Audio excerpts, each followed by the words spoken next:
نحمده ونستعينه ونستغفره ونعوذ بالله من شرور أنفسنا ومن سيئات أعمالنا من يهده الله فلا مضل له ومن يضلل فلا هادي له أشهد أن لا إله إلا الله وحده لا شريك له وأشهد أن محمدا عبده ورسوله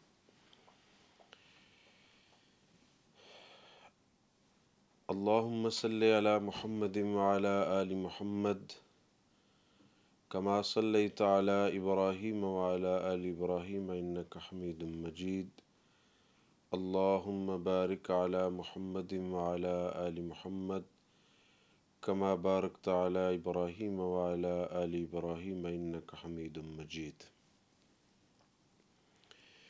أعوذ بالله السميع العليم من الشيطان الرجيم بسم الله الرحمن الرحيم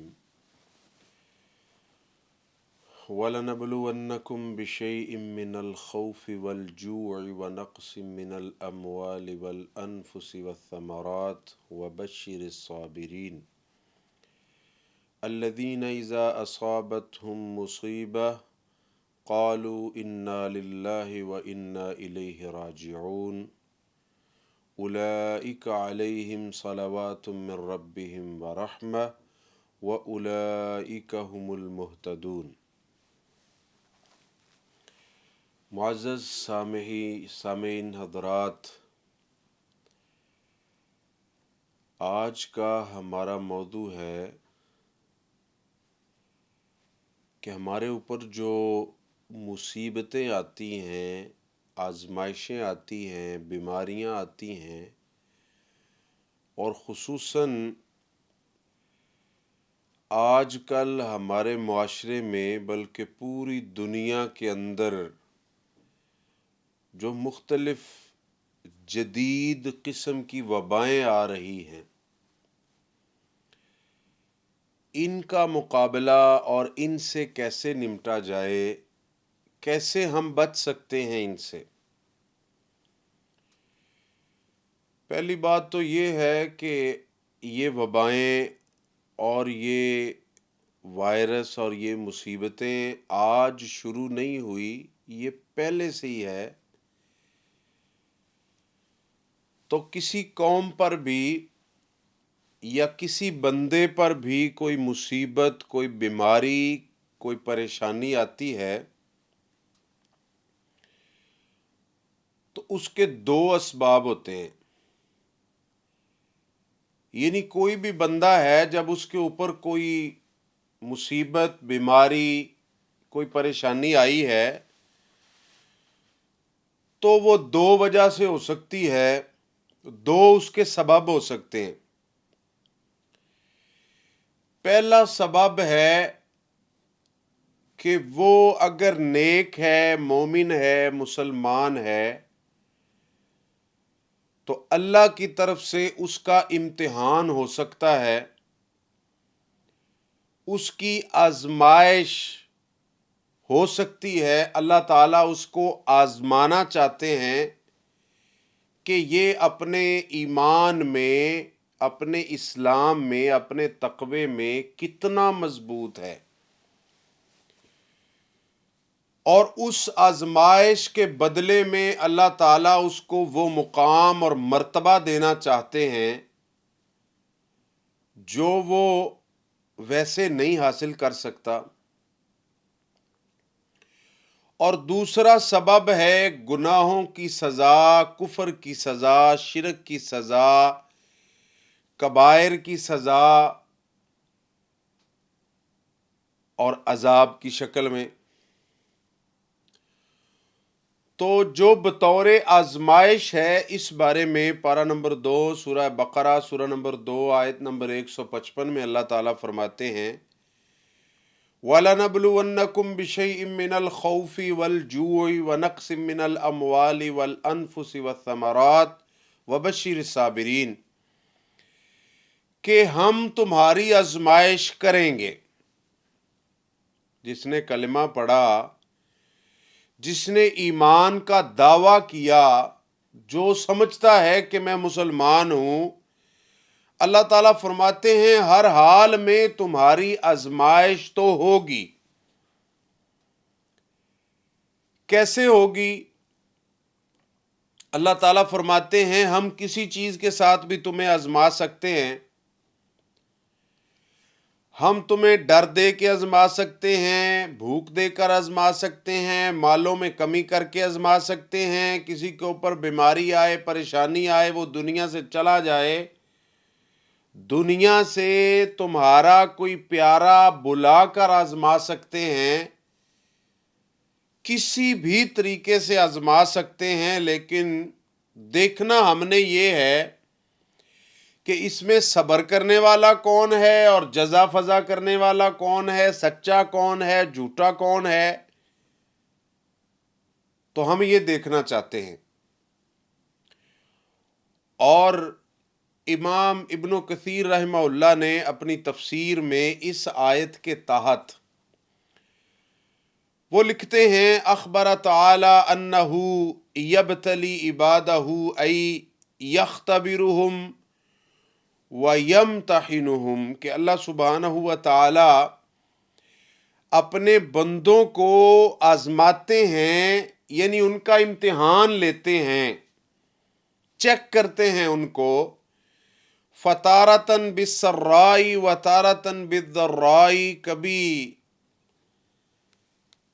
اچھائی کے ساتھ،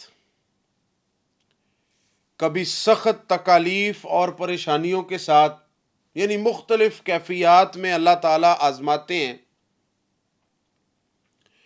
اور پارہ نمبر 20 سورۃ العنکبوت آیت نمبر 1، سورہ نمبر 29 میں اللہ تعالیٰ فرماتے ہیں احسب الناس ان يتركوا ان يقولوا آمنا وهم لا يفتنون، کیا لوگوں نے یہ سمجھا ہوا ہے کہ ہم نے کہہ دیا کہ ہم مومن ہیں، مسلمان ہیں،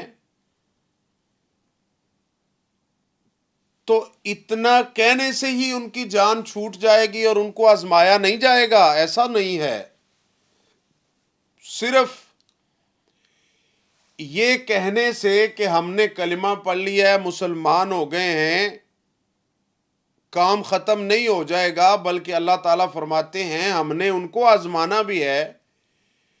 وَلَقَدْ فَتَنَّ الَّذِينَ مِن قَبْلِهِمْ فَلَيَعْلَمَنَّ اللَّهُ الَّذِينَ صَدَقُوا وَلَيَعْلَمَنَّ الْكَاذِبِينَ۔ اللہ تعالیٰ فرماتے ہیں کہ تم سے جو پہلے تھے ان کو بھی ہم نے آزمایا، تمہیں بھی آزمائیں گے۔ ہم یہ جاننا چاہتے ہیں کہ تم میں سے کون ہے جو اپنے ایمان میں، اپنے عقائد میں سچا ہے، اور کون ہے جو ڈگمگاتا ہے، کون ہے جو گھبرا جاتا ہے، کون ہے جو صبر کا دامن چھوڑ دیتا ہے۔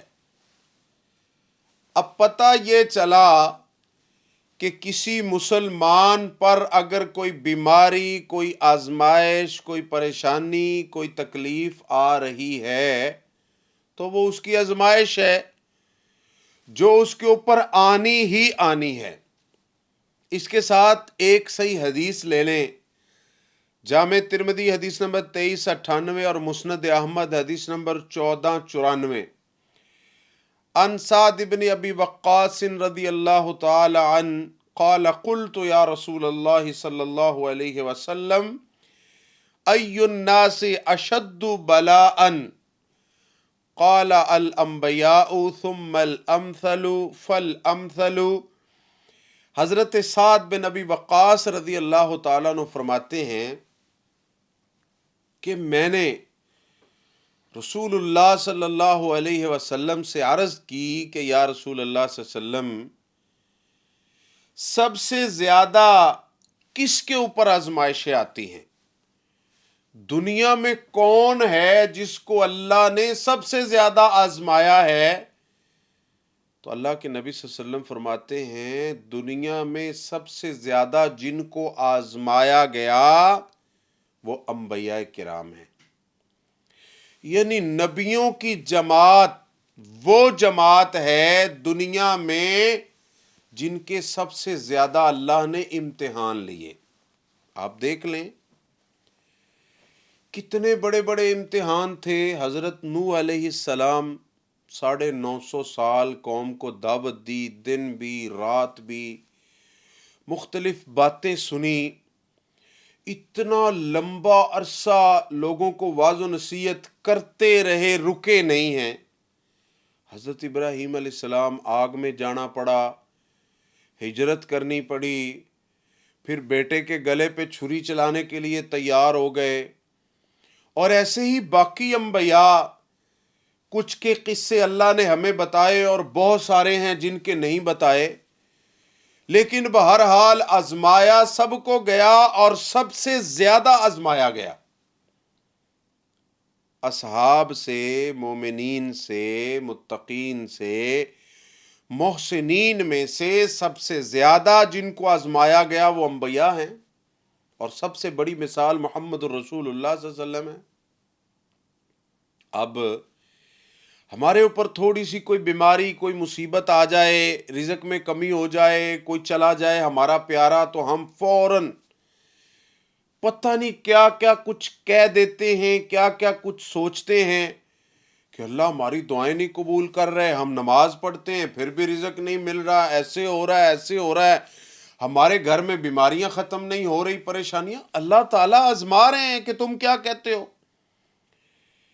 اللہ تعالیٰ تو دیکھنا چاہتے ہیں کہ کیا بیماری، پریشانی اور مصیبت میں بھی میرا بندہ الحمدللہ کہتا ہے کہ نہیں کہتا. کیا میں نے اس کا بیٹا اپنے پاس بلایا ہے، یہ جزا فضا کرتا ہے یا انا للہ پڑھتا ہے، صبر کرتا، کیا کرتا ہے. اس لیے مسلمانوں غور سے سن لو، قدم قدم پہ صبر کا دامن پکڑے رکھو، اور پریشان ہونے کی ضرورت نہیں ہے، ہر حال میں اللہ کا شکر کیا کرو.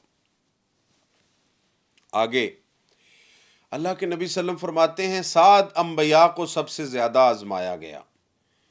ثم الامثل فالامثل، پھر اس کے بعد جو جتنا ایمان میں پختہ ہوتا ہے، جتنا بڑا مومن مسلمان ہوتا ہے، اتنی بڑی اس کی آزمائشیں ہوتی ہیں. جو جتنا اللہ کے زیادہ قریب ہوتا ہے اتنی اس کی آزمائشیں ہوتی ہیں، اتنی اس کے اوپر بیماریاں بھی آ سکتی ہیں، رزق میں کمی بھی ہو سکتی ہے، کوئی جان بھی جا سکتی ہے، خوف بھی آ سکتا ہے، کوئی وبا بھی آ سکتی ہے، کچھ بھی ہو سکتا ہے. کتنا؟ جتنا وہ اللہ کے زیادہ قریب ہوگا. آگے فرمایا ہر بندہ اپنے دین، ایمان اور تقوی کے مطابق آزمایا جاتا ہے. جو اپنے تقوی میں جتنا زیادہ مضبوط ہوتا ہے اتنی اس کی آزمائش بھی بڑی ہوتی ہے، اور جتنا ایمان اور دین میں کمزور ہوتا ہے اتنی اس کی آزمائش بھی چھوٹی ہوتی ہے. لیکن کہیں یہ نہ ہو کہ اتنا ہی کمزور ہو جائے کہ دوسری طرف سے عذاب اس کے اوپر آنا شروع ہو جائے. اللہ کے نبی صلی اللہ علیہ وسلم فرماتے ہیں فما يبرح البلاء بالعبد حتى يتركه يمشي على الارض ما عليه خطيئه. فرمایا مسلمان مومن بندہ آزمائشوں کی چکی میں پس رہا ہوتا ہے، کبھی بیماری، کبھی وبا، کبھی پریشانی، کبھی آزمائش، کبھی رزق میں کمی. یعنی یہ ساری جو مصیبتیں ہیں نا، یہ کاٹ رہا ہوتا ہے، کاٹتے کاٹتے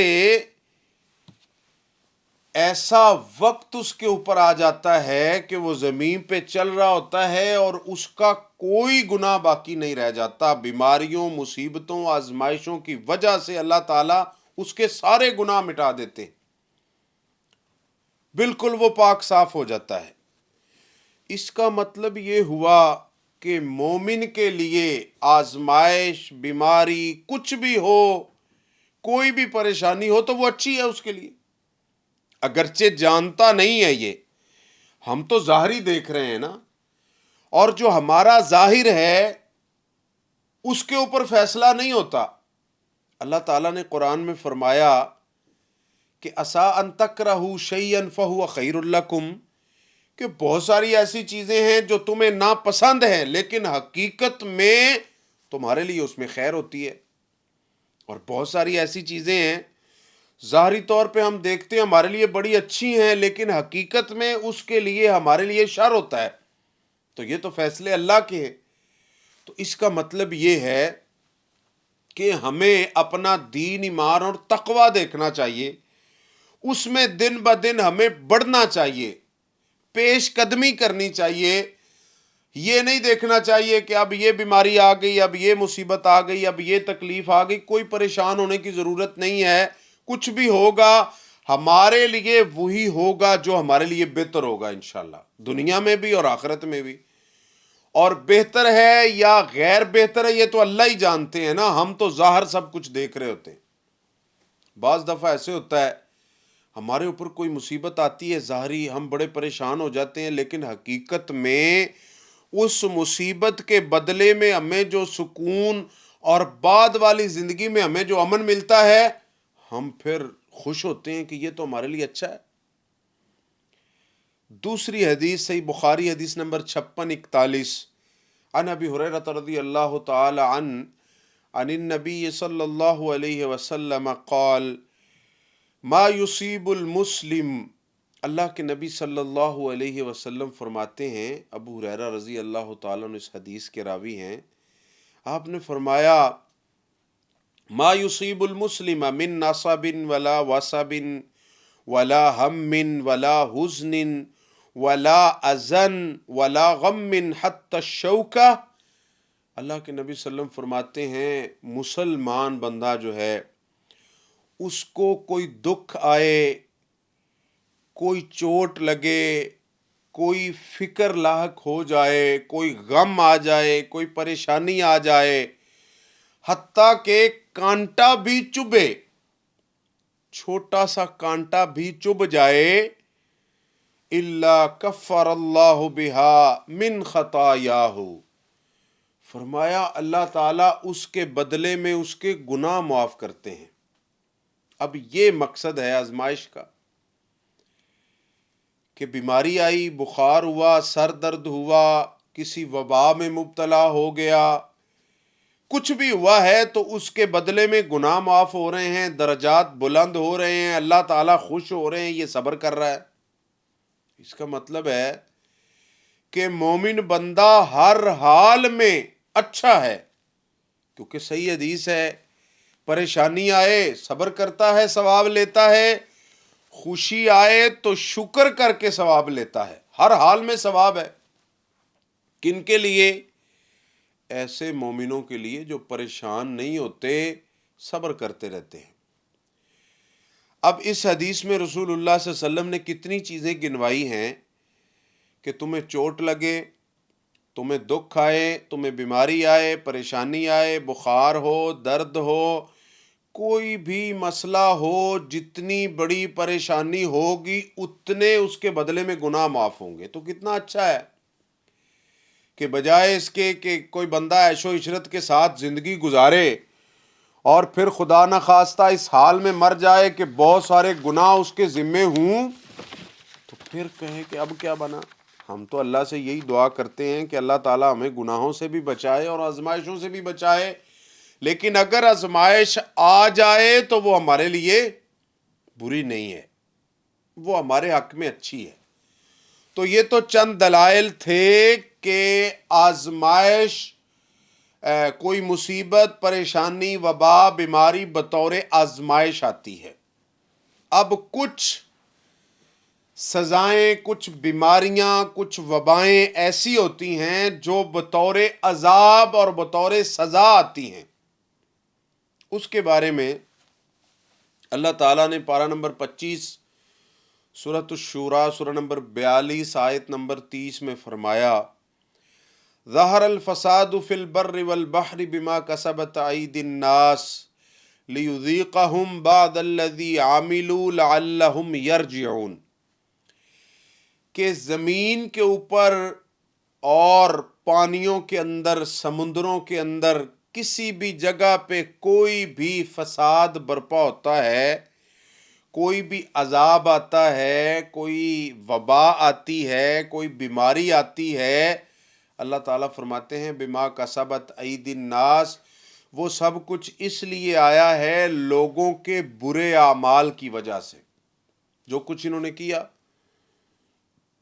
یعنی جب کسی قوم میں بے حیائی اتنی عام ہو جائے کہ سر عام بے حیائی ہے، سارے اس کے اندر مبتلا ہیں، جو اب دعوے دار ہیں کہ ہم مسلمان ہیں مومن ہیں، ان کا معاشرہ بھی اس سے نہیں بچا ہوا. بے حیائی عام ہے، عورتیں فحشہ ہیں، بے پردہ ہیں، باریک اور تنگ لباس ہیں، موسیقی عام ہے، شراب عام ہے. جب کسی معاشرے میں اتنی گندی گندی بیماریاں پیدا ہو جائیں گی اور اتنے بڑے بڑے گناہ آ جائیں گے تو پھر وہ کیا اللہ سے امید رحمت کی کریں گے؟ آج آپ دیکھ لیں ہمارے معاشرے کی جو حالت ہے، دن بدن نئی نئی وبائیں آ رہی ہیں ہمارے اوپر، نئی نئی بیماریاں آ رہی ہیں اپنی شکلیں تبدیل کر کر کے، لیکن اس کے باوجود ہم توبہ نہیں کرتے. لوگ فحاشی میں، عریانی میں، شراب نوشی میں، سود خوری میں، حرام خوری میں، جھوٹ بولنے میں دن بدن بڑھتے جا رہے ہیں. تو اللہ تعالیٰ فرماتے ہیں پھر دیکھ لو، جو معاشرے برائی کے اوپر اتر آتے ہیں، پھر جو ان کے گناہ ہیں، گناہوں کے وبال کی صورت میں ان کے اوپر بیماریاں اور وبائیں اور پریشانیاں آتی ہیں.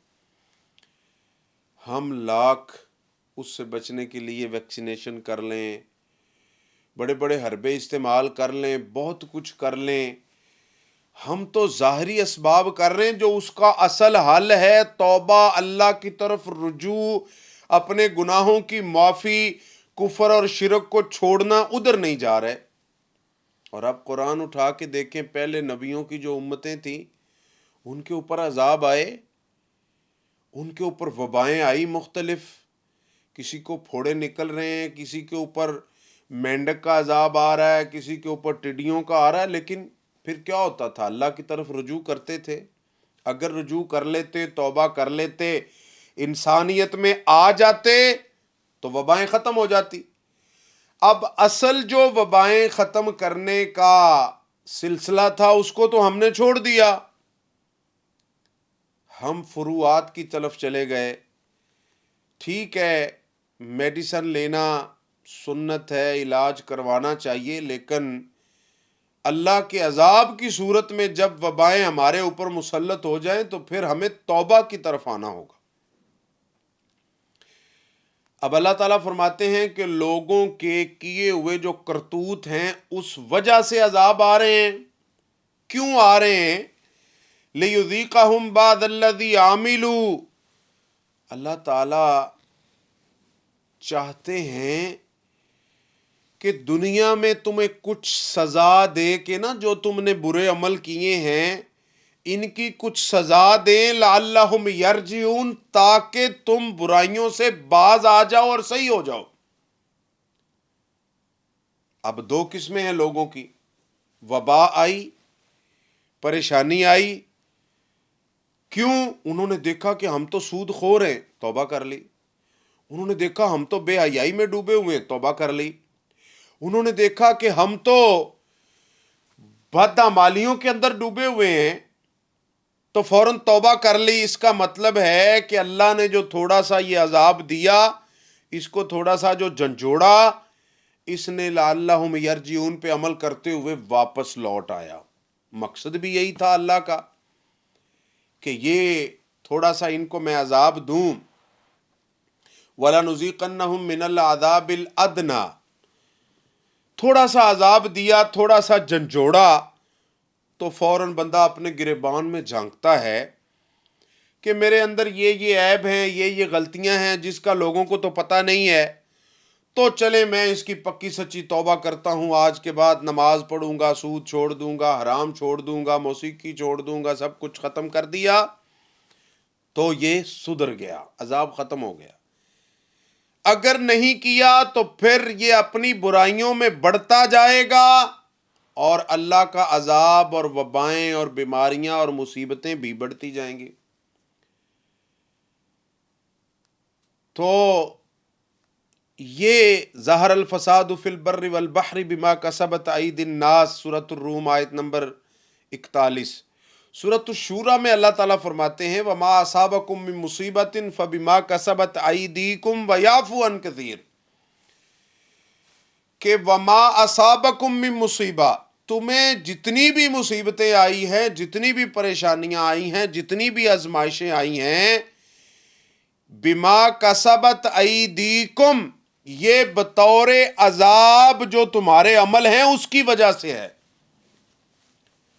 وَيَعْفُو عَنْ كَثِيرٍ، اور بہت زیادہ تمہاری برائیاں ہیں جن سے اللہ تعالیٰ درگزر کر رہے ہیں۔ اگر سب غلطیوں کے اوپر اللہ پکڑیں تو پھر بعض دفعہ ہم تو اتنی حدیں عبور کر چکے ہیں کہ دنیا میں رہنے کا حق ہی نہیں ہے۔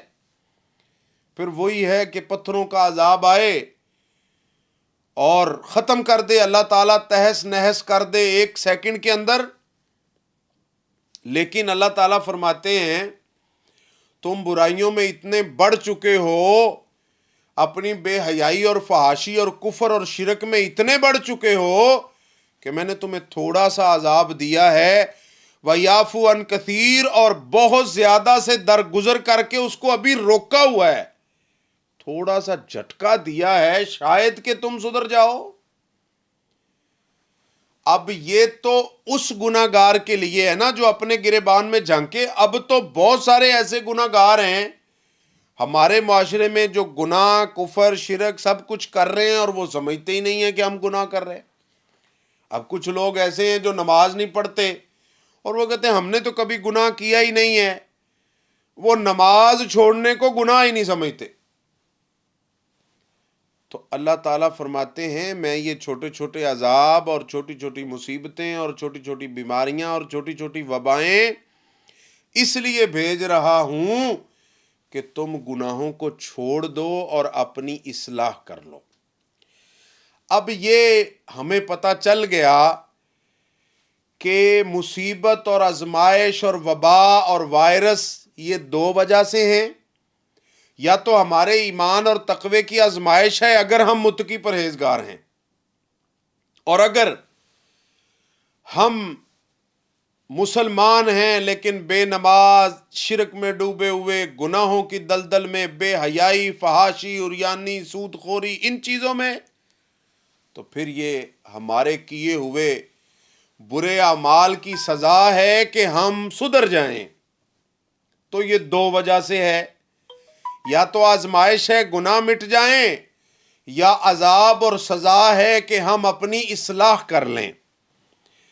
اب آگے ہم چلتے ہیں کہ جب ہمارے اوپر وبا اور مصیبت اور وائرس اور یہ ساری چیزیں آ رہی ہیں تو ہمیں کیا کرنا چاہیے ان کے آنے سے پہلے کہ ہم ان سے بچ سکیں؟ یہ بھی ایک بہت بڑا سوال ہے کہ اب ہمیں کیا کرنا چاہیے۔ کیا وبائیں اور مصیبتیں آئیں اور ہم آنکھیں بند کر کے اپنے گناہوں کے اوپر ڈٹے رہیں اور ہم کرتے رہیں جو کرتے ہیں؟ نہیں، سب سے پہلا کام ہمیں شکر کرنا ہوگا۔ شکر کیا ہے؟ کیا یہ شکر ہے کہ بندہ ایسے ہی اللہ کی نعمتیں کھاتا پیتا ہے اور ایسے جھوٹی زبان سے کہہ دیتا ہے یا اللہ تیرا بڑا شکر ہے، ہم تو تیرا شکر کر ہی نہیں سکتے؟ یہ کیا شکر ہے؟ شکر کرتے رہنا چاہیے۔ شکر ہے کیا اور کیسے کرنا ہے، اس بارے میں سورۃ السبا آیت نمبر 13 اللہ تعالیٰ فرماتے ہیں اعملوا آل داود شکرا، اے آل داود علیہ السلام شکر ادا کرنے کے لیے نیک عمل کرو۔ اللہ تعالیٰ نے حضرت داود علیہ السلام کی آل کو کہا کہ تم شکر کرو، اور ساتھ طریقہ بتایا کہ شکر کرنے کا طریقہ اور شکر کرنے کا مطلب ہے زیادہ سے زیادہ نیک عمل کرو۔ یعنی کہ جب ہم شکر کریں گے، وائرس آیا، ہم نے شکر کا دامن پکڑ لیا. اب شکر کیا ہے؟ اعملوا، زیادہ سے زیادہ نیک اعمال کرنا. تو جب ہم شکر کا دامن پکڑ لیں گے، زیادہ سے زیادہ نیک اعمال شروع کر دیں گے، تو انشاءاللہ فوراً اللہ تعالیٰ یہ وبا اور یہ وائرس ہم سے دور کر لیں گے. یہ ضروری تو نہیں ہے کہ ہمارے ملک اور ہمارے معاشرے اور ہمارے محلے میں کوئی وائرس آئے اور وہ ہمیں بھی لگ جائے، اللہ کی طرف سے ہے نا. تو جب ہم اس سے بچنے کے لیے، جیسے ہم حفاظت کے طور پہ ویکسین لیتے ہیں نا، تو اسلام نے ہمیں کیا بتایا ہے؟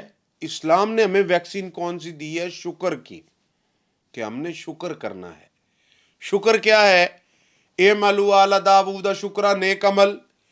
فجر کی نماز شروع کر دی با جماعت، ظہر کی شروع کر دی، عصر مغرب عشاء شروع کر دی، جھوٹ چھوڑ دیا، قرآن پڑھنا شروع کر دیا، اور شریعت کے مطابق زندگی گزارنی شروع کر دی. صبح سے لے کر شام تک، شام سے لے کر صبح تک ہم نے علماء سے رابطہ کیا کہ کون کون سے نیک اعمال ہیں جو رسول اللہ صلی اللہ علیہ وسلم، صحابہ کرام، تابعین، علماء، اسلاف کرتے تھے. ہم نے فوراً وہ شروع کر دیا. اللہ کو پتہ چل گیا کہ میرے بندے شکر کر رہے ہیں. اور یہ آیت اس شکر کی بھی تردید کرتی ہے جو اعمال برے کر رہے ہیں، صرف زبان سے کہتے ہیں یا اللہ تیرا شکر ہے، اللہ کا بڑا شکر ہے. دوسری دلیل سورہ آل عمران آیت نمبر 123 میں اللہ تعالیٰ فرماتے ہیں وَلَقَدْ نَصَرَكُمُ اللَّهُ بِبَدْرٍ وَأَنْتُمْ أَذِلَّةٌ فَاتَّقُوا اللَّهَ لَعَلَّكُمْ تَشْكُرُونَ، کہ اللہ سبحانہ و تعالیٰ نے مسلمانوں کو، اللہ تعالیٰ کہہ رہے ہیں کہ اللہ نے تمہاری بدر میں مدد کی. کب؟ جب تم کمزور تھے. یعنی تم کمزور تھے، تمہارے پاس اتنا اسلحہ، طاقت، سب کچھ نہیں تھا، اللہ نے تمہاری مدد کی. اور آگے فرمایا فَاتَّقُوا اللَّهَ لَعَلَّكُمْ تَشْكُرُونَ، اب تم متقی اور پرہیزگار بن جاؤ. تمہارا متقی بننا یہ تمہارا شکر ہوگا.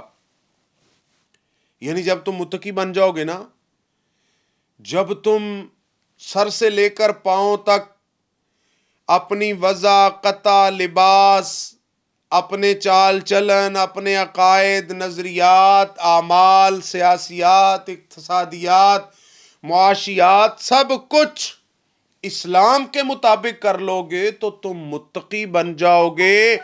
جب تم متقی بن جاؤ گے تو یہ تمہارا شکر ہے.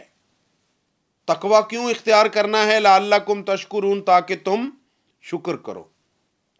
اور امام ابن کثیر رحمہ اللہ نے یہی اسی طرف اشارہ فرمایا اے تقومون بطاعتہ، اللہ کی تابع داری میں، اللہ کی اطاعت میں جب ہم لگ جائیں گے تو اس آیت میں اللہ تعالیٰ فرما رہے ہیں کہ جو لوگ متقی اور پرہیزگار بن جاتے ہیں، تقوی کا دامن تھام لیتے ہیں، وہ شکر کرتے ہیں. اور تیسری دلیل صحیح بخاری حدیث نمبر 4836 عن المغیرہ رضی اللہ تعالی عنہ قام النبی صلی اللہ علیہ وسلم حتی تورمت قدماہ فقیل له غفر اللہ لک ما تقدم من ذنبک وما تأخر قال افلا اکون عبدا شکورا. حضرت مغیرہ رضی اللہ تعالیٰ عنہ فرماتے ہیں کہ رسول اللہ صلی اللہ علیہ وسلم نے قیام فرمایا، تہجد پڑھی، اللہ کے ہاں کھڑے ہوئے، نفل و نوافل پڑھے، اور اتنا قیام کیا، اتنی عبادت کی کہ حتی تورمت قدماہ، آپ کے دونوں پاؤں مبارک سوج گئے. آپ کے جو قدم مبارک ہیں نا، ان میں سوزش پڑ گئی، کیونکہ جب لمبا ٹائم بندہ کھڑا رہتا ہے تو پھر اس وجہ سے یہ سوج جاتے ہیں. تو فقیلا، آپ سے کہا گیا کہ یا رسول اللہ صلی اللہ علیہ وسلم غفر اللہ لک ما تقدم من ذنبک وما تأخر، اللہ نے آپ کے اگلے پچھلے سارے گناہ معاف کر دیے ہیں، آپ تو بخشے ہوئے ہیں، آپ کو کیا ضرورت ہے اتنا لمبا قیام کرنے کی، اتنی لمبی لمبی باتیں کرنے کی اور یہ ساری چیزیں؟ تو آپ نے پتہ کیا جواب دیا؟ فرمایا افلا اکون عبدا شکورا، کیا میں اللہ کا شکر گزار بندہ نہ بن جاؤں؟ یعنی رسول اللہ صلی اللہ علیہ وسلم ہمیں یہ بتا رہے ہیں کہ نبی کا شکر کیا ہے؟ لمبی نماز پڑھنا، تہجد پڑھنا شکر ہے، اللہ کے ہاں قیام کرنا شکر ہے، لمبا رکوع کرنا شکر ہے، لمبا سجدہ کرنا شکر ہے، سجدے میں رو رو کے دعائیں مانگنا شکر ہے، اور آدھی آدھی رات تک عبادت کرنا، آدھی رات کو اٹھ جانا، مصلی پہ کھڑے ہو جانا، یہ شکر ہے، نماز پڑھنا شکر ہے، نیکی کرنا شکر ہے۔ تو اس کا مطلب یہ ہوا کہ جب ہم شکر کا دامن پکڑ لیں گے، یعنی اللہ کی عبادت کو، تقوی کو، نیک اعمال کو اپنے اوپر لازم کر لیں گے، تو یہ بہت بڑی روک تھام ہے اللہ کے عذاب کے سامنے، وائرس کے سامنے، وبا کے سامنے، بیماریوں اور مصیبتوں کے سامنے۔ اور حافظ ابن حجر رحمہ اللہ اس حدیث کی شرح میں لکھتے ہیں فتح الباری میں، فرماتے ہیں وَفِيهِ أَنَّ الشُّكْرَ يَكُونُ بِالْعَمَلِ كَمَا يَكُونُ بِاللِّسَانِ، یہ حدیث دلیل ہے کہ زبان سے جیسے شکر ادا ہوتا ہے، عمل سے بھی ویسے ہی ہوتا ہے، یعنی عمل سے بھی شکر ادا ہوتا ہے۔ یہ حدیث بہت بڑی دلیل ہے اس چیز کی کہ جو شکر کرنا چاہتا ہے وہ نیک اعمال کرے، اور یہ شکر کرنا وباؤں اور وائرس اور پریشانیوں اور مصیبتوں کے دور میں کیا فائدہ ہے اس کا؟ سورۃ النساء آیت نمبر 147، اللہ تعالیٰ فرماتے ہیں ما یفعل اللہ بعذابکم ان شکرتم وآمنتم وکان اللہ شاکرا علیما۔ جو اللہ کے نبی نے فرمایا تھا نا افلا اکون عبدا شکورا، کر کے بھی دکھایا، اب اس کی یہ تصویر ہے۔ کیا فرمایا؟ ما یفعل اللہ بعذابکم ان شکرتم وآمنتم وکان اللہ شاکرا علیما۔ اللہ تعالیٰ کو کیا ضرورت ہے کہ تمہارے اوپر وائرس بھیجے، عذاب بھیجے، وبا بھیجے، بیماریاں، پریشانیاں اور مصیبتیں بھیجے؟ کب؟ جب تم شکر کرتے رہو۔ یعنی اگر تم شکر کرتے رہو، اگر تم متقی، پرہیزگار، نمازی، کیونکہ شکر عمل ہے نا، جب تم نیک اعمال کرتے رہو اور شکر نیک اعمال کے ذریعے کرتے رہو، تو اللہ کو کیا ضرورت ہے؟ کیوں اللہ تمہارے اوپر عذاب بھیجے گا؟ کیوں اللہ تمہارے اوپر وائرس بھیجے گا؟ کیوں اللہ پھر تمہیں پریشانیوں میں مبتلا کرے گا؟ اس کا مطلب یہ ہے، اور آگے فرمایا اللہ تعالیٰ اپنے بندوں کی بڑی قدر کرنے والے ہیں، بڑے قدردان ہیں، بندوں کی بڑی قدر کرتے ہیں۔ جو عبادات کے ذریعے شکر کرنا شروع کر دیتا ہے، اللہ اس کی بڑی قدر کرتے ہیں، اور اللہ جانتے بھی ہیں کہ کون شکر کر رہا ہے کون نہیں۔ اس کا مطلب یہ ہوا کہ وائرس سے بچنے کے لیے سب سے پہلا کام ہے شکر کرنا، اور شکر کیسے ہوتا ہے؟ عمل سے، نماز پڑھنے سے، روزہ رکھنے سے، قیام کرنے سے، عبادت کرنے سے، تقوی اختیار کرنے سے۔ اور شکر ایک ایسا کام ہے جو وبا کے سامنے دیوار بن جاتا ہے بندوں کو بچانے کے لیے، وائرس کے سامنے دیوار بن جاتا ہے بندے کی حفاظت کے لیے۔ اور امام قتادہ رحمہ اللہ اس آیت کی تفسیر میں لکھتے ہیں ان اللہ لا يعذب شاکرا ولا مؤمنا، اللہ تعالیٰ کبھی مومن کو، اور شکر کرنے والا جو مومن ہے عبادات کے ذریعے، اللہ تعالیٰ اس کو کبھی عذاب میں مبتلا نہیں کرتے۔ اللہ تعالیٰ اس کو کبھی کسی وائرس میں مبتلا نہیں کرتے. کب؟ جب مومن بندہ شکر کرے گا عبادات کے ذریعے، اللہ کی عبادت کر کے. اور سورہ ابراہیم آیت نمبر 5 علیہ السلام، اللہ تعالیٰ نے فرمایا وَإِذْ تَعَذَّنَ رَبُّكُمْ لَئِن شَكَرْتُمْ لَأَزِيدَنَّكُمْ وَلَئِن كَفَرْتُمْ إِنَّ عَذَابِي لَشَدِيدٌ. اللہ سبحانہ و تعالیٰ فرماتے ہیں کہ تیرے رب نے اعلان کر دیا ہے بندوں میں، سر عام اعلان کر دیا ہے کہ اگر تم شکر کرو گے عبادت کے ذریعے اور زبان کے ذریعے، نماز کے ذریعے، تقوی کے ذریعے، لَأَزِيدَنَّكُمْ، تو میں تمہیں بڑی نعمتیں دوں گا، بڑی فراوانی دوں گا، بڑی صحت دوں گا، بیماریوں کو تم سے دور رکھوں گا. کب؟ جب شکر کرو گے. وَلَئِن كَفَرْتُمْ إِنَّ عَذَابِي لَشَدِيدٌ، لیکن اگر تم نے ناشکری کی تو پھر میرا عذاب بڑا سخت ہے. اس کا مطلب یہ ہے کہ ناشکری کرنے کی وجہ سے صرف اللہ تعالیٰ نعمتیں نہیں لیتے بلکہ عذاب آ جاتا ہے. اور عذاب کس شکل میں ہے؟ وائرس کی شکل میں. تو اس کا مطلب یہ ہوا کہ جب تک ہم شکر کرتے رہیں گے، اللہ تعالیٰ فرماتے ہیں لَإِن شَكَرْتُمْ لَأَزِيدَنَّكُمْ، میں تمہیں اور زیادہ صحت زیادہ دوں گا، فراوانی زیادہ دوں گا، عزت زیادہ دوں گا، فضل زیادہ دوں گا، سب کچھ زیادہ دوں گا. وَلَئِن كَفَرْتُمْ، اگر تم نے ناشکری کی پھر میرا عذاب ہی ہے، پھر اور کچھ نہیں ہے. اب ناشکری کیا ہے؟ بدعمالیاں. ناشکری، شکر کیا ہے؟ نماز پڑھنا. ناشکری کیا ہے؟ نماز چھوڑنا. تو اس کا مطلب ہے کہ شکر کو جب ہم پکڑ کے رکھیں گے انشاءاللہ ان ساری چیزوں کا یہ توڑ ہے.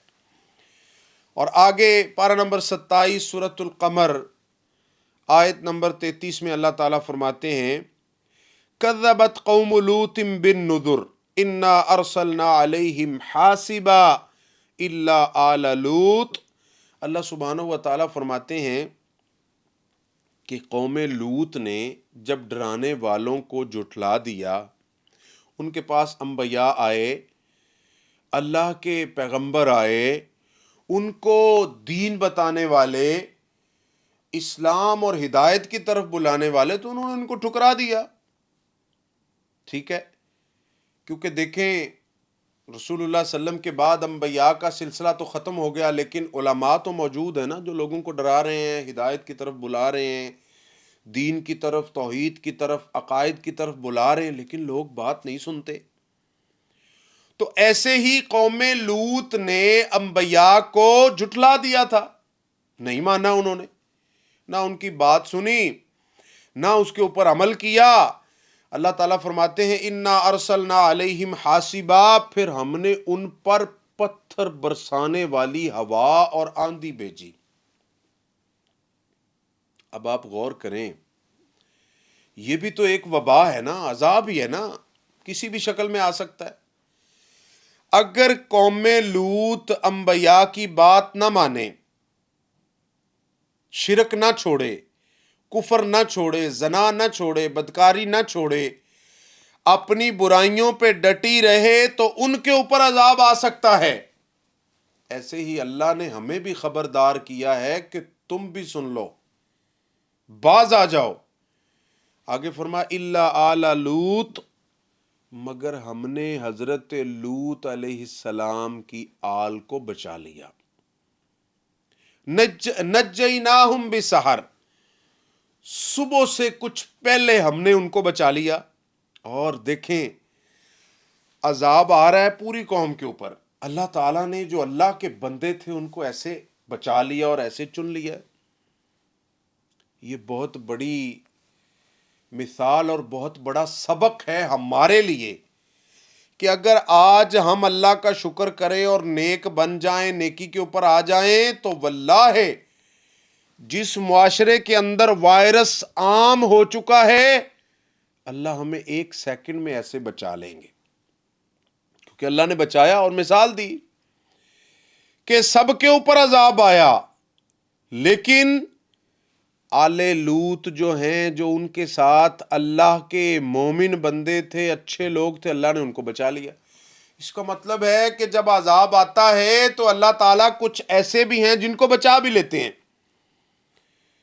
فرمایا نعمت من عندنا کذالک نجزی من شکر، یہ ان کو عذاب سے اور پتھروں سے بچانا اور وباؤں سے بچانا، یہ ہمارا بہت بڑا انعام ہے، بہت بڑا ہمارا فضل ہے، کرم ہے۔ اور یہ کام کیوں ہم نے کیا؟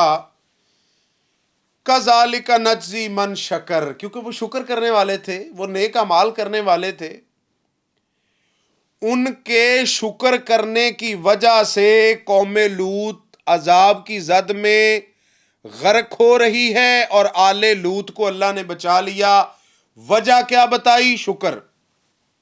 اس کا مطلب یہ ہوا کہ وائرس سے بچنے کے لیے جو سب سے بڑی ہماری ویکسین ہے اور اس کی جو پہلی ڈوز ہے وہ کیا ہے؟ شکر۔ کون سا شکر؟ اعملوا آل داود شکرا، عمل کے ذریعے شکر کرنا۔ اور اس کی میں نے یہ آپ کو مثال بھی دے دی ہے۔ ایک مثال عذاب کی دی ہے اور دوسری اس سے بچنے کی دی ہے کہ شکر کرنے والے اللہ تعالیٰ ان کو اپنے عذاب سے بچا دیتے ہیں۔ تو اس لیے سامعین حضرات دیکھیں،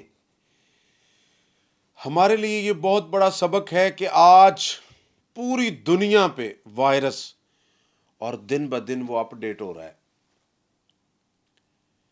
اور لوگوں کے اوپر آ رہا ہے۔ تو کیوں نہ ہو کہ ہم اللہ کے شکر گزار بندے بن جائیں، ہم 5 وقت کی نماز کو تھام لیں، ہم سچ کو اپنے اوپر لازم کر لیں، جھوٹ کو چھوڑ دیں، شرک کو چھوڑ دیں، گناہوں کو چھوڑ دیں، ہمارا اٹھنا بیٹھنا سفر حضر سب کچھ شریعت کے مطابق ہو جائے، ہم قرآن کی طرف آئیں، قرآن پڑھیں، سمجھیں، اس کی تفسیر پڑھیں، احادیث کا مطالعہ کریں، تاکہ ہمیں پتہ چلے کہ اللہ تعالی ہمیں کیسے اس عذاب سے بچاتے ہیں۔ تو یہ اللہ تعالیٰ فرماتے ہیں کذالک نجزی من شکر، ہم نے آل لوط کو اس لیے بچایا کیونکہ وہ شکر کرنے والے تھے، اور ان کا جو شکر تھا وہ بھی نیک اعمال کے ذریعے تھا۔ تو نیک اعمال کے ذریعے شکر کرنے والوں کو اللہ تعالیٰ کبھی بھی عذاب میں نہیں جانے دیتے۔ اب یہ تو تھی پہلی ڈوز۔ دوسری ڈوز، دوسری چیز جو ہمیں وائرس سے بچائے گی، مصیبتوں سے بچائے گی، وہ ہے کہ رسول اللہ صلی اللہ علیہ وسلم کی نافرمانی کرنے سے اجتناب کرنا۔ کیونکہ دنیا کے اندر کسی قوم پہ، مسلمانوں پہ جب بھی اللہ کا عذاب آتا ہے تو اس وجہ سے آتا ہے جب وہ رسول اللہ صلی اللہ علیہ وسلم کی مخالفت کرتے ہیں۔ اور قرآن میں اللہ تعالیٰ نے فرمایا، پارہ نمبر 18 سورہ نور، سورہ نمبر 24 آیت نمبر 63 کے اندر فرمایا فَلْيَحْذَرِ الَّذِينَ يُخَالِفُونَ عَنْ أَمْرِهِ أَن تُصِيبَهُمْ فِتْنَةٌ أَوْ يُصِيبَهُمْ عَذَابٌ أَلِيمٌ، کہ جو لوگ رسول اللہ صلی اللہ علیہ وسلم کی مخالفت کرتے ہیں ان کو اللہ سے ڈرنا چاہیے، ان کو غور و فکر کرنا چاہیے، ان کو ڈرتے رہنا چاہیے کہ رسول اللہ صلی اللہ علیہ وسلم کی مخالفت کرنے کی وجہ سے ان کے اوپر کہیں عذاب نہ آ جائے۔ اور موجودہ دور میں عذاب کی سب سے بڑی صورت، یہ جو بیماری ہمارے اوپر مسلط ہوئی وہی ہے نا، جب ہم رسول اللہ صلی اللہ علیہ وسلم کی مخالفت کریں گے۔ آپ نے فرمایا داڑیاں رکھو، ہم منڈوا رہے ہیں۔ آپ نے فرمایا مونچھیں کٹاؤ، ہم بڑی بڑی کر رہے ہیں۔ آپ نے فرمایا نماز پڑھو، ہم نہیں پڑھتے۔ آپ نے فرمایا حلال کھاؤ، ہم نہیں کھاتے۔ آپ نے فرمایا سچ بولو، ہم نہیں بولتے۔ ہر حال میں جب نبی صلی اللہ علیہ وسلم کی نافرمانی ہوگی تو پھر کیا ہوگا؟ پھر ہمارے اوپر عذاب آئے گا، کیونکہ جب رسول اللہ صلی اللہ علیہ وسلم کی نافرمانی ہوگی، ہماری شادی میں، خوشی میں، غمی میں، ہر حال میں جب ہم اللہ کی حدوں کو کراس کریں گے تو پھر ان تصیبہم فتنہ، ہمارے اوپر آزمائشیں آئیں گی، فتنے آئیں گے، او یصیبہم عذاب علیم، پھر ہمارے اوپر عذاب آ سکتے ہیں۔ اور حافظ ابن کثیر رحمہ اللہ نے ان امر ہی کی شرح اور تفسیر کرتے ہوئے فرماتے ہیں ای ان امر رسول اللہ صلی اللہ علیہ وسلم وہو سبیلہ ومنہاجہ وطریقتہ وسنتہ وشریعتہ، کہ جو رسول اللہ صلی اللہ علیہ وسلم کی مخالفت ہے، آپ کی سنت میں آپ کی مخالفت کرنا، آپ کے عقائد میں مخالفت کرنا، آپ کا جو منہج ہے اس میں آپ کی مخالفت کرنا، آپ کی جو شریعت اور دین ہے اس میں آپ کی مخالفت کرنا، یعنی کہ ہماری زندگی کے کسی بھی شعبے میں، وہ ہمارے عقائد ہوں، نظریات ہوں، ہمارے کاروبار ہوں، ہمارے معاملات ہوں، ہماری خوشی ہو، غمی ہو، پیدائش ہو، موت ہو، شادی ہو، کوئی بھی معاملات ہیں، جب ان معاملات میں رسول اللہ صلی اللہ علیہ وسلم کی ہم مخالفت کریں گے تو پھر اس کے نتیجے میں ہمارے اوپر کیا ہوگا؟ اللہ کی طرف سے وبال آئے گا، اللہ کی طرف سے پھر ہمارے اوپر عذاب آئے گا۔ اور یہ تو دنیا میں ہے نا،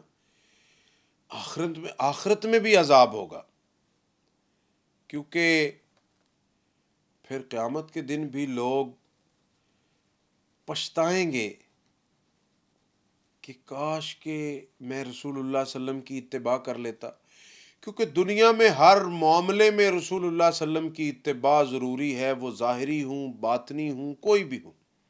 تو ہمیں دیکھنا چاہیے کہ آج ہمارے اوپر جو عذاب کی صورت میں وبائیں آئی ہوئی ہیں، کیا اس وجہ سے تو نہیں ہے کہ ہم رسول اللہ صلی اللہ علیہ وسلم کی مخالفت کر رہے ہیں؟ دیکھ لیں ہمارے کوئی بھی کام ہیں وہ کتنے شریعت کے مطابق ہیں، اور اب تو شیطان اتنا ہمارے پیچھے پڑا ہوا ہے، کیونکہ اللہ نے قرآن میں فرمایا انہ لکم عدو مبین، وہ رسول اللہ کی مخالفت پہ ہمیں اکساتا رہتا ہے۔ ہم کہتے ہیں کوئی مسئلہ نہیں، کوئی شادی کر رہا ہے نا تو وہ ہندوؤں کے طریقے کے مطابق کر رہا ہے یا ان کے رواج کے مطابق کر رہا ہے، تو ہم کہتے ہیں کہ یار یہ کیوں کر رہے ہو؟ وہ کہتا شادی کون سی روز روز ہونی ہے، یعنی نبی کی مخالفت کر رہا ہے۔ تو ہمیں یہ دیکھنا چاہیے کہ کیا رسول اللہ صلی اللہ علیہ وسلم کی مخالفت کی وجہ سے ہمارے اوپر یہ مسئلے تو نہیں آ رہے؟ اس سے بچنا ہوگا۔ تیسری چیز جس سے ہم اجتناب کریں گے تو اللہ کے عذاب اور وائرس سے بچا جائے گا، وہ کیا ہے؟ گناہوں سے معافی مانگتے رہنا۔ جب تک ہم گناہوں سے معافی مانگتے رہیں گے، گناہوں سے بچتے رہیں گے، دور ہوتے رہیں گے، اپنی اصلاح کرتے رہیں گے، تب تک اللہ ہمیں ان وباؤں سے، ان بیماریوں سے بچا کے رکھیں گے۔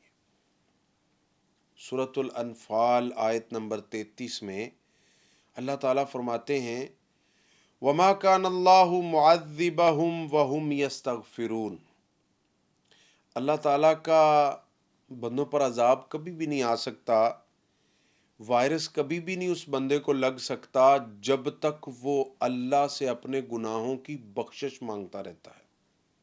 بار بار قرآن میں اللہ نے فرمایا ادعونی استجب لکم، میرے بندوں مجھ سے مانگو، مجھ سے توبہ کرو، مجھے بڑی خوشی ہوتی ہے جب تم توبہ کرتے ہو، اپنے گناہوں کو چھوڑ دو، برائیوں کو چھوڑ دو، بے حیائی کو چھوڑ دو۔ یا ایھا الذین آمنوا توبوا الی اللہ توبۃ نصوحا، پکی سچی توبہ کر لو۔ من یعمل سوءا او یظلم نفسا ثم یستغفر اللہ یجد اللہ غفورا رحیما، چھوڑ دو گناہ، چھوڑ دو بے حیائی، چھوڑ دو فحاشی، سب کچھ چھوڑ دو، اللہ کی طرف آ جاؤ، توبہ کر لو۔ اللہ تعالیٰ فرماتے ہیں جب تک یہ توبہ کرتے رہتے ہیں، جب تک مجھ سے معافی مانگتے رہتے ہیں، گڑ گڑاتے رہتے ہیں، عاجزی انکساری کرتے رہتے ہیں، اپنے گناہوں پہ روتے رہتے ہیں، تب تک میں ان کے اوپر عذاب نہیں، ایسا نہیں ہو سکتا کہ میرے بندے مجھ سے توبہ بھی کر رہے ہیں، استغفار بھی کر رہے ہیں، گناہوں کی معافی بھی مانگ رہے ہیں اور پھر بھی ان کے اوپر وائرس آ جائے، ایسا نہیں ہے۔ وَمَا كَانَ اللَّهُ مُعَذِّبَهُمْ وَهُمْ يَسْتَغْفِرُونَ، بخشش مانگتے رہو اللہ سے، اپنے گناہوں کی معافی مانگتے رہو، کبھی بھی اللہ کی طرف سے عذاب نہیں آئے گا کسی صورت میں بھی۔ کتنا زبردست نسخہ اللہ نے بتا دیا۔ اور مسند احمد حدیث نمبر 23,953 میں قال نبی صلی اللہ علیہ وسلم العبد آمن من عذاب اللہ ما استغفر اللہ۔ اللہ کے نبی صلی اللہ علیہ وسلم فرماتے ہیں کہ بندہ تب تک اللہ کے عذاب سے بچا رہتا ہے، محفوظ رہتا ہے۔ کب تک؟ جب تک استغفار کرتا رہتا ہے، جب تک اللہ سے معافی مانگتا رہتا ہے۔ اس کا مطلب یہ ہے کہ بجائے ہمیں پریشان ہونے کے کہ اب کیا بنے گا، کیا ہوگا، ایسے ہو جائے گا، مر جائیں گے، ڈوب جائیں گے، اجڑ جائیں گے، ہمیں کیا کرنا چاہیے؟ توبہ کرنی چاہیے، استغفار کرنا چاہیے۔ اور اللہ تعالیٰ کو توبہ اتنی پسند ہے، جب اللہ کے بندے اللہ سے توبہ کرتے ہیں، اپنے گناہوں کو چھوڑ دیتے ہیں۔ اور آپ دیکھ لیں، ہمارا معاشرہ اگر آج اللہ کی طرف آ جائے، گناہوں کو خیر آباد کہہ دے، کب تک گناہ کرتے رہو گے؟ کب تک اپنے گناہوں پہ ڈٹے رہو گے؟ الم یأن للذین آمنوا ان تخشع قلوبہم لذکر اللہ، کیا ابھی یہ ٹائم نہیں آیا کہ ہم توبہ کر لیں، اللہ سے ڈر جائیں؟ کب ہم ڈریں گے اللہ سے؟ حقیقت میں اللہ تعالیٰ ہمیں ڈرانا چاہتے ہیں، تھوڑا عذاب دے کے، تھوڑی وبا دے کے، تھوڑا اللہ تعالیٰ ہمیں جھنجھوڑنا چاہتے ہیں۔ کس لیے؟ تاکہ ہم توبہ کر لیں۔ تو اللہ تعالیٰ نے ہمیں یہ قانون بتا دیا ہے کہ جب تک تم توبہ کرتے رہو گے، اور میں حیران ہوں اس چیز پہ کہ دیکھو اللہ نے ایک ایک چیز ہمیں گنوائی ہے کہ میرے بندو تم شکر کرو، ڈر جاؤ مجھ سے، توبہ کرو، اچھے عمل کرو، گناہوں کی معافی مانگو۔ تم یہ کام کرو، کیسے ہو سکتا ہے تمہارے اوپر وائرس آ جائے؟ لیکن آج ہمارا معاشرہ دیکھ لیں، کوئی بندہ ہے جو ان چیزوں پہ کان دھرے اور اپنے آپ کو محفوظ کر لے؟ جبکہ لوگ جب ڈاکٹر کے پاس جاتے ہیں نا تو دیکھتے ہیں ان کی حالت بڑی بگڑی ہوتی ہے، تو ڈاکٹر کہتے ہیں کہ آج کے بعد یہ چیز تم نے نہیں کھانی۔ کہتا ہے میں کبھی بھی نہیں کھاؤں گا، بس میں صحیح ہو جاؤں، ایک دفعہ چلنے کے قابل ہو جاؤں، میں کبھی بھی نہیں کھاؤں گا۔ اور آپ نے دیکھا ہے کسی کو کہیں کہ آپ یہ شوگر استعمال کیوں نہیں کرتے، کہتا مجھے شوگر ہے۔ آئل استعمال کیوں نہیں کرتے، کہتا مجھے یہ بیماری ہے، وہ بیماری ہے، میں نے جو ہے سفید نمک چھوڑ دیا ہے، میں براؤن شوگر استعمال کرتا ہوں۔ یعنی کہ ہر بندہ اپنی صحت کے لیے ہر وہ چیز استعمال کرتا ہے جو دنیا والے اس کو بتاتے ہیں اور جس سے روکتے ہیں۔ لیکن اللہ تعالی ہماری صحت کے لیے اور ہماری جو نشو و نما ہے اس کے لیے جو جو چیزیں اچھی ہیں، اور صرف دنیا کے لیے نہیں آخرت کے لیے بھی اچھی ہیں، اللہ تعالیٰ ہمیں ان سے روک رہے ہیں، ہم رک نہیں رہے۔ تو اس لیے یہ تیسری چیز ہے گناہوں سے بچنا۔ پہلی شکر، کیسے؟ عمل کے ذریعے، نماز پڑھ کے، روزہ رکھ کے، نیک اعمال کر کے، تقوی اختیار کر کے۔ دوسری، رسول اللہ صلی اللہ علیہ وسلم کی مخالفت سے اجتناب کر کے، یعنی ہمیں مکمل طور پہ بچنا ہوگا۔ تیسری چیز، گناہوں سے معافی مانگنا، یعنی ہم استغفار کو اپنے اوپر لازم کر لیں۔ تو یہ تین چیزیں جب ہم کریں گے نا تو انشاءاللہ اللہ تعالی ہمیں وائرس سے اور بیماریوں سے محفوظ رکھیں گے۔ اس کے بعد بھی کچھ چیزیں ہیں، لیکن وہ انشاءاللہ پھر بات ہوئی تو انشاءاللہ پھر اس کے اوپر بات کریں گے۔ تو مین یہ چیزیں ہیں جن سے ہمیں بچنا چاہیے اور جن سے ہمیں اجتناب کرنا چاہیے۔ اللہ سبحانہ و تعالی ہم سب کو اپنی اصلاح کرنے کی توفیق عطا فرمائے، اور یہ چیزیں ان سے ہم بچ جائیں گے تو انشاءاللہ ہماری صرف دنیا ہی اچھی نہیں ہوگی، ہماری صرف صحت ہی اچھی نہیں ہوگی، بلکہ ہمارے گھروں میں جتنی وبائیں ہیں، جتنا عذاب ہے، جتنی مصیبتیں ہیں، جتنی پریشانیاں ہیں جن کا ہمیں سامنا ہے، اللہ تعالیٰ ان سب سے ہمیں انشاءاللہ بچا لیں گے۔ تو اس لیے رسول اللہ صلی اللہ علیہ وسلم نے ہمیں یہ بڑا پیار اور محبت کے ساتھ سمجھایا کہ تم اللہ سے بخشش مانگو۔ اور آپ دیکھ لیں صحابہ کرام، تابعین، ان کے واقعات ہمارے سامنے ہیں کہ وہ رو رو کے اللہ سے اپنے گناہوں کی معافی مانگا کرتے تھے، اور رسول مکرم صلی اللہ علیہ وسلم خود صحیح حدیث کے اندر موجود ہے کہ ایک دن میں کتنی بار استغفار کرتے تھے، اور باقاعدہ آپ نے دعائیں بتائی ہیں، جیسے سید الاستغفار ہے، اللہم انت ربی لا الہ الا انت خلقتنی وانا عبدک وانا علی عہدک ووعدک۔ اور سنن نبی داود کے اندر صحیح حدیث ہے، اللہ کے نبی صلی اللہ علیہ وسلم فرماتے ہیں یہ دعا اتنی زبردست ہے کہ کوئی ایک دفعہ پڑھ لے تو جنگ سے بھی بھاگا ہوا ہوگا تو اللہ اسے بھی معاف کر دیں گے۔ اور آپ کو پتہ ہے کہ جب مسلمان مجاہد کفر کے سامنے کھڑا ہو اور ڈر کے بھاگنا، یہ کبائر میں سے ہے، بڑا گناہ ہے، تو اللہ کے نبی صلی اللہ علیہ وسلم فرماتے ہیں یہ دعا ایسی ہے کہ اس حال میں بھی اگر تم مانگو گے تو اللہ تمہیں پھر بھی معاف کر دیں گے۔ کیا دعا ہے؟ استغفر اللہ الذی لا الہ الا هو الحی القیوم واتوب الیہ۔ چھوٹی سی دعا ہے، اگر یہ بھی نہیں ہے تو کم از کم استغفر اللہ تو ہم پڑھ سکتے ہیں نا۔ اگر وہ بھی نہیں ہے تو ویسے زبان سے تو ہم کہہ سکتے ہیں کہ یا اللہ مجھے معاف کر دے، یا اللہ مجھے بخش دے، اللہ میں گناہوں کی توبہ کرتا ہوں۔ بندہ سارا دن کام کرتا ہے، سفر کرتا ہے، اپنے بزنس میں مصروف ہوتا ہے، تو صرف زبان سے ہی کہہ دیا کرے، تھوڑی تھوڑی دیر بعد اللہ کو یاد کرتا رہے، استغفر اللہ پڑھتا رہے، اللہ سے توبہ کرتا رہے، ویسے زبان سے ہی کہتا رہے کہ یا اللہ مجھے معاف کر دے، تو اللہ تعالیٰ فوراً ہمارے گناہ معاف کر۔ اور کچھ لوگ یہ سمجھتے ہیں کہ میں تو گناہ گار ہوں، میری توبہ اللہ تعالیٰ کیسے قبول کریں گے، میری دعا اللہ تعالیٰ کیسے سنیں گے؟ تو اللہ تعالیٰ فرماتے ہیں کہ میری رحمت، میری توبہ، میری بخشش ہے ہی گناہ گاروں کے لیے۔ نبئ عبادی انی انا الغفور الرحیم، کہ میرے بندوں کو کہہ دو میں گناہ گاروں کے لیے ہی تو غفور الرحیم ہوں۔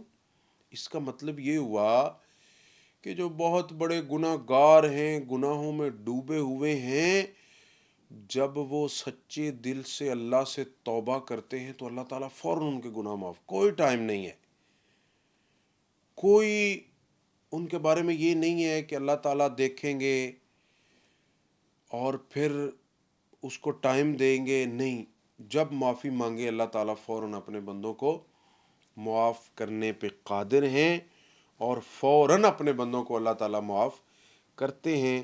اللہ تعالیٰ ہمیں بخشش مانگنے کی اور شکر کرنے کی اور رسول اللہ صلی اللہ علیہ وسلم کی موافقت کرنے کی اور سنت کے اوپر چلنے کی توفیق عطا فرمائے۔ اللہ ہم سب کے گناہ معاف فرمائے، اور اللہ ہمیں آزمائشوں سے اور بیماریوں سے اور مصیبتوں سے اور پریشانیوں سے نجات عطا فرمائے۔ سبحان ربک رب العزت عما یصفون وسلام علی المرسلین والحمد للہ رب العالمین، والسلام علیکم ورحمۃ اللہ وبرکاتہ۔